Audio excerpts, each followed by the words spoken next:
De jardinage, puisqu'on va voir qu'un jardin peut soigner le stress des salariés. En tout cas, c'est le pari d'un homme qui intervient au sein des entreprises pour libérer la parole et recréer du lien social. Oui, Jean-Luc Chavanis utilise les plantes et la nature pour dispenser ses conseils aux employés. Notre équipe l'a suivi dans une entreprise du Nord-Pas-de-Calais. Reportage Géraldine Doucier, Maxime Souville. Des salariés à la main verte, spécialistes des produits de jardinage. Dans cette entreprise de distribution, 11 salariés s'activent pour honorer les commandes. Un chiffre d'affaires de plus de 5 millions d'euros, soumis aux aléas des saisons et aux caprices des fournisseurs. Un fournisseur majeur de notre assortiment a décidé de nous quitter et donc on a une quinzaine de % de notre chiffre d'affaires qui est remis en question et pour lequel il va falloir rebondir. Un coup dur pour les salariés qui vient s'ajouter à la longue liste des contrariétés. Des consommateurs qui boudent les engrais et pesticides, produits phares de l'entreprise. Une loi qui encadre de plus en plus les pratiques commerciales. L'équipe est stressée, déstabilisée.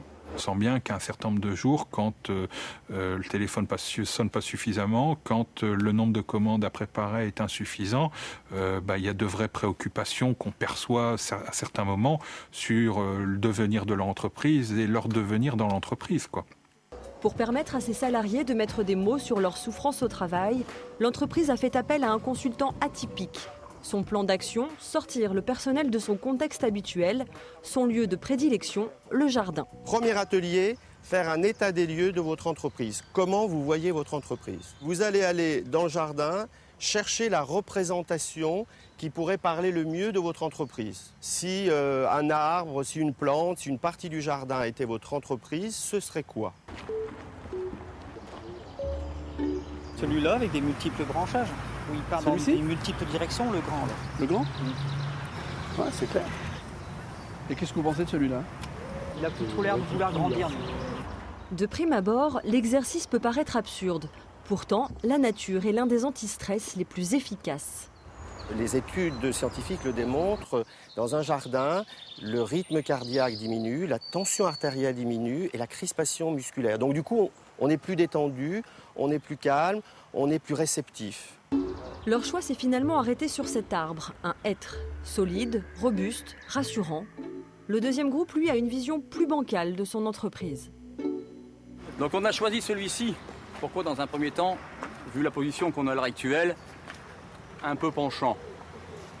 Mais on a remarqué juste derrière qu'il est aidé par un groupe d'arbres qui est bien droit et qui est là pour le redresser. Après une heure passée dans le jardin, je trouve qu'il y a une libération de l'équipe, il y a vraiment un attrait intéressant, je pense, de cette méthode.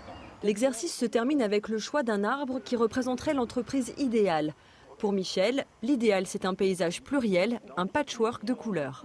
D'accord. Donc... L'harmonie des couleurs, c'est tout l'ensemble. L'harmonie avec les fournisseurs, avec les salariés, avec l'employeur, une harmonie totale, quoi. Parce qu'on sait véritablement que le langage des images va permettre de dire des choses, de faire parler son inconscient, de prendre des chemins de traverse pour libérer des choses qu'on ne dirait pas sur un questionnaire, qu'on ne dirait pas dans une salle à l'occasion d'un interview.